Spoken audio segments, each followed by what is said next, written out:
Okay, तो आज किस टॉपिक पे चर्चा की जा रही है? एक तो ये बताइए कि हम लोगों को मतलब जैसे इतना सब कुछ पता है तो डिवोशन और पूजा पाठ के अलावा कुछ प्रिपरेशन करने की जरूरत है क्या? पहली तो चीज ये। और जी दूसरी जी। चीज कि कैसे प्रिपरेशन की जाए and should we move to safe places, और वो सेफ प्लेसेस कौन सी हैं? ओके, देखिए एक्चुअली पूजा पाठ तो आपको एक तरह से भगवान से कनेक्ट कर रहा है, और भगवान तो अलग ही डायमेंशन में रहते हैं, फॉर श्योर। लेकिन अब बात ये आती है कि आने वाले समय में जो चैलेंजेस हैं और जो चेंजेस हैं, उनका सामना हमें कैसे करना है। तो उसके लिए तो सबसे पहले तो आपको खुद को तैयार करना होता है। और खुद को तैयार करना इन द सेंस कि भाई आपको केवल स्पिरिचुअली नहीं, स्पिरिचुअली तो ठीक है, आप कनेक्ट हो गए, अच्छी बात है। लेकिन स्पिरिट पे बेस्ड आपकी फिजिकल लाइफ भी है, आपको इस संसार में जन्म मिला है, तो आपको कुछ करना भी है, अपने आप को सेव भी करना है, अपनी फैमिली को सेव करना है। इसके बाद आपको आगे भी बढ़ना है। तो बहुत सारी चीजें होती, तो आपको mentally, physically, economically, educationally, socially आपको हर तरह से अपने आप को तैयार करना होगा। और रही बात कि भाई आगे जो चैलेंजेस आने वाले हैं, वो तो स्टेप बाय स्टेप आने हैं, एक एक जैसे एक साथ तो सभी नहीं आएंगे। तो जी जी। उनको उसके अकॉर्डिंग आपको तब सोचना है माइग्रेशन के बारे में, और लोग ऑटोमेटिक माइग्रेट करेंगे। अ, अब जैसे कि बाहर जो लोग रह रहे हैं, जब वर्ल्ड वॉर चालू हो जाएगा तो यूरोपियन कंट्रीज में या अमेरिका में, ऑस्ट्रेलिया में, कहीं भी लोग रह रहे हैं जो इंडियंस, वो लौटना चालू करेंगे। तो वो तो करेक्ट। उस समय के हिसाब से है, तो अभी से हम चिंता क्यों करें? अभी जैसे मान लीजिए हमें पता है कि भाई रात आने वाली है, तो रात आने वाली है, तो हम रात में ज्यादा काम नहीं करते, सो जाते हैं, फिर सुबह का सुबह देखते हैं। तो सेम वैसे ही अभी जो आने वाली सिचुएशंस हैं, वो स्टेप बाय स्टेप आएंगी। एकदम से ऐसे नहीं आएंगी कि किसी को संभलने का मौका नहीं मिलेगा, किसी नहीं, को। मैं कोस्ट पे आ, हूँ एक्चुअली। मैं कोस्ट पे हूँ, ईस्ट कोस्ट पे हूँ मैं। हाँ, तो एक्चुअली ईस्ट कोस्ट बोले तो आप चेन्नई साइड है ना शायद? जी जी, चेन्नई। हाँ, तो चेन्नई तो उतना सेफ तो खैर नहीं कह सकते। और खासकर कोस्टल एरियाज तो खैर अभी, जब तक नेचुरल डिजास्टर्स नहीं आएंगे तब तक तो कोस्टल एरिया में उतनी दिक्कत नहीं है। लेकिन मेन जो सबसे बड़ा चैलेंज है अभी इंडिया में, वो है अभी जो अभी 8 इलेक्शंस होने हैं, विधानसभा चुनाव होने 2023 में। तो उसके पहले टर्बुलेंसेस होने हैं, और उसके बाद 2024 में जो इलेक्शन होना है, उसके पहले और बाद दोनों समय टर्बुलेंसेस होने हैं। तो वो मेन चैलेंज है। और ये जो टर्बुलेंसेस हैं, ये फॉरेन फंडेड होते हैं जनरली। मतलब छोटी सी घटना को बड़ा बनाना उनको अच्छी तरह से आता है। तो हाँ, छोटे छोटे इश्यू सबके रहेंगे, एजेंडा है और तो।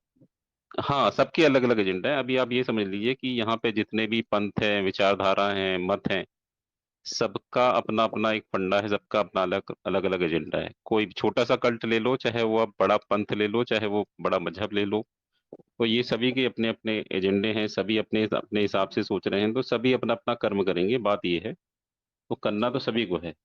और इसमें जो सबसे ज्यादा मतलब लोग मरने हैं, वो तो मतलब दुष्ट लोग दुष्ट को मारेंगे ना, चोर चोर को की चोरी करेगा, डकैत डकैत को लूटेगा, ये पहले होना है। और जो एग्रेसिव कंट्री है वो दूसरी एग्रेसिव कंट्री को खत्म करेंगी। तो इस तरह से लोग सबसे पहले तो आपस में लड़के बनने हैं, आपस में लड़के कंट्री जो है वो तबाह होनी है। तो जिनकी वैसी प्रवृत्ति है, सबसे पहले तो वो मतलब इसमें वो होंगे वाइप आउट।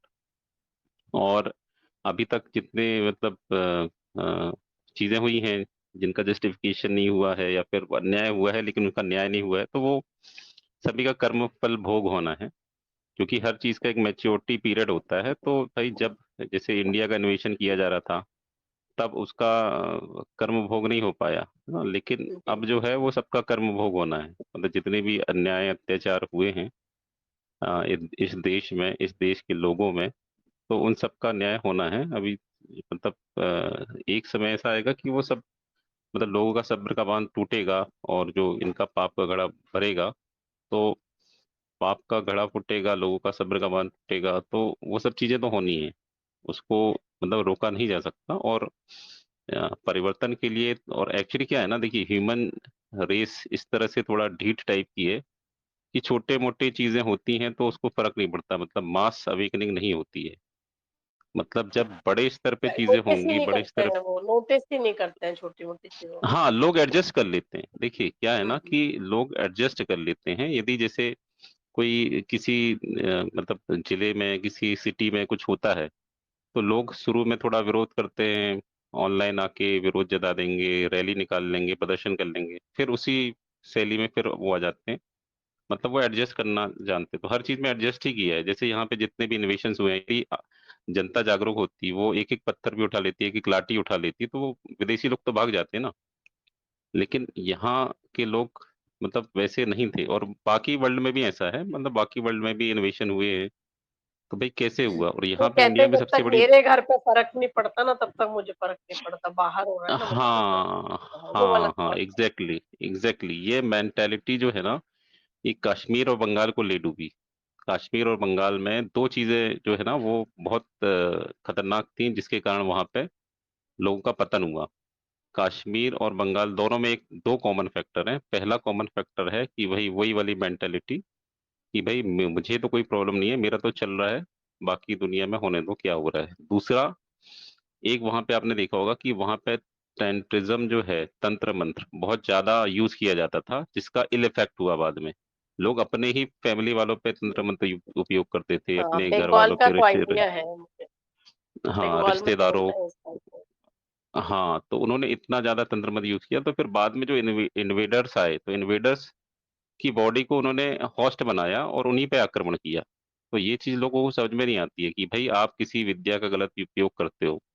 मतलब ये लोग समझ नहीं पाए कि भाई बंगाल में ऐसा क्यों हुआ या कश्मीर में ऐसा क्यों हुआ। तो लोग जो है ना वहाँ, मतलब धर्म का भी मिसयूज कर रहे थे, जो तंत्र विद्या उसका भी मिसयूज कर रहे थे। और यदि वो सात्विक प्रवृत्ति से चल रहे होते तो उनको वो नहीं देखना पड़ता। तो मतलब एक्चुअली क्या है ना कि कलयुग में जो आम जनता है उसकी मेंटलिटी तो गिरी हुई है। मतलब वो अंधकार की तरफ ज्यादा उत्सुक रहते हैं, या नेगेटिविटी की तरफ उनका ज्यादा इंटरेस्ट होता है।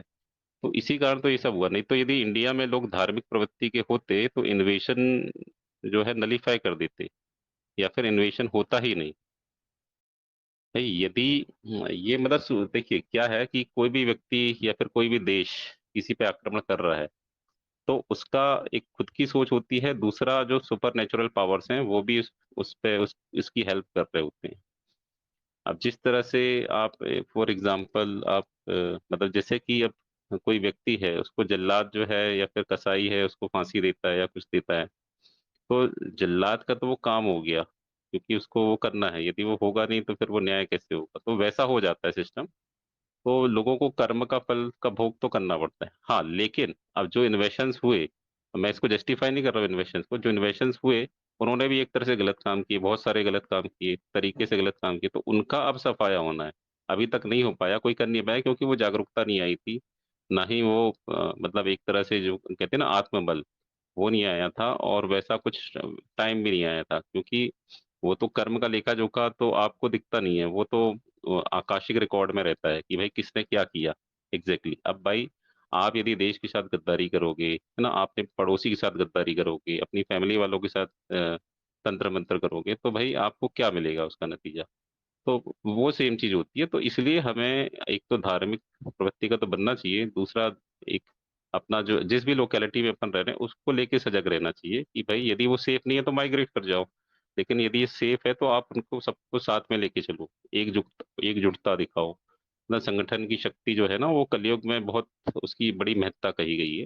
मतलब संगोह शक्ति कलयुगे कहा गया है। तो मतलब कलयुग में जो संघ है, संघ मतलब संगठन, यूनिटी, वही शक्ति है।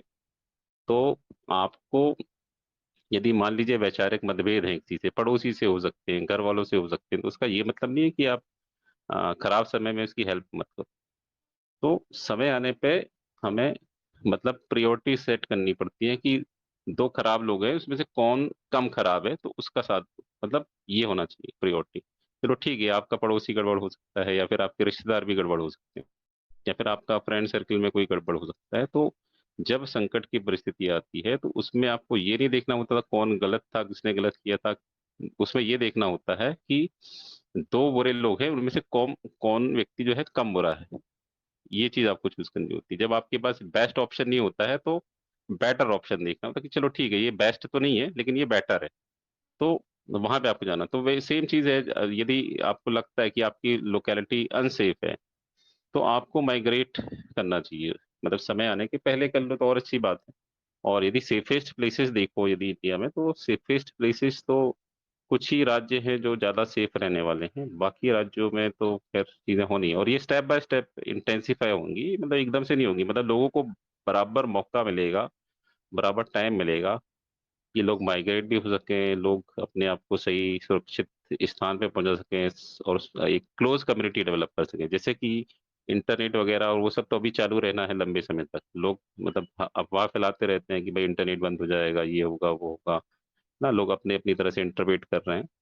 और जो भविष्य मालिका में कहा गया है जैसे कि भाई इलेक्ट्रॉनिक उपकरण बंद हो जाएंगे, काम नहीं आएंगे, वैज्ञानिक उपकरण काम नहीं आएंगे, तो उसका रीजन ये है कि भाई इलेक्ट्रिसिटी और इंटरनेट से ही सब कुछ चल रहा है। यदि इलेक्ट्रिसिटी और इंटरनेट बंद कर दिया जाए तो कोई काम ही का नहीं है ना, आपका मोबाइल आप बैटरी चार्ज नहीं कर पाओगे, इंटरनेट नहीं रहेगा तो आप कम्युनिकेट नहीं कर पाओगे। तो सेम चीज होनी है, फ्यूचर में होनी है, इसके लिए अभी टाइम है, लेकिन जब तक आपके पास ये सब चीजें हैं, सुख सुविधाएं हैं या फिर कम्युनिकेशन के मीडियम्स हैं, आपको आप एक क्लोज कम्युनिटी तो डेवलप कर सकते हो कि भाई आपने जैसे अभी जैसे यहाँ पे 100 लोगों का ग्रुप है, 100 लोगों में यदि मान लो 50 लोग भी एक दूसरे से विचारों का आदान प्रदान कर रहे हैं, एक क्लोज कम्युनिटी बना रहे हैं, यही 50 लोग दूसरे ग्रुप से भी जुड़े होते हैं तो वो अपना क्लोज कम्युनिटी बनाते हैं, तो ये तो चलो ठीक है, लोग अलग अलग लोकेशंस पे अभी बैठे हुए हैं, लेकिन आप अपने एरिया में भी एक क्लोज कम्युनिटी या फिर जो ग्रुप्स होते हैं उसमें आपको मतलब एक्टिव होना चाहिए। लेकिन बात यह है कि लोग समझते नहीं है, तो या फिर इवन फैमिली वाले भी, उनको नहीं पता कि भाई फ्यूचर में क्या होना है क्या नहीं होना है, तो ये थोड़ा चैलेंज आता है। तो उसके लिए सबसे अच्छा तरीका ये है कि आप जो फैमिली मेंबर्स हैं या फिर आपके जो दूसरे लोकेलिटी के ग्रुप्स हैं, तो उनको आप इनवाइट कर सकते हो अलग अलग वीसीज में कि भाई आगे क्या होने वाला है, क्योंकि आपकी बात मतलब घर का जोगी जोगड़ा आन गांव का सिद्ध, वो कहावत है कि भाई आप यदि कहोगे किसी अपने व्यक्ति को, आपको उतना इम्पोर्टेंस नहीं दिया जाएगा, लेकिन कोई दूसरा कहेगा तो उसकी बात मान ली जाएगी और उसको कहा जाएगा हाँ यार ये तो सही बात कह रहा है, तो वो चीज़ होती है। अच्छा, आप तो ये सभी के प्रिकॉशंस साथ के है। बारे में बता जी। आप प्रिकॉशंस के बारे में बता रहे हो आने वाले समय के। नहीं नहीं, आने वाले समय के बारे में बात कर रहे हैं, क्योंकि जब तक ये मतलब अभी इंटरनेट भी है लोगों के पास और समय भी है लोगों के पास, तो लोग क्या एक क्लोज कम्युनिटी डेवलप कर सकते हैं, मैं उस पर कह रहा हूँ। और सर्वाइवल के टेक्निक्स जो हैं, जैसे अभी किसी एरिया में न्यूक यूज होता है, न्यूक तो खैर अभी बाद में यूज होगा, अभी तो टाइम नहीं है, काफी टाइम है उसमें, तो जब यूज होगा तो रेडिएशन कैसे हाँ वो जी, अपन। काफी टाइम है। हाँ हाँ, उसमें भी चर्चा की थी, मतलब तो पीयू जी भी थी उस समय कि न्यूक से कैसे बचा जाए, तो उस रेडिएशन से कैसा बचा जाए। अभी जैसे पेंडेमिक है तो पेंडेमिक तो चलो ठीक है, अभी कोविड आके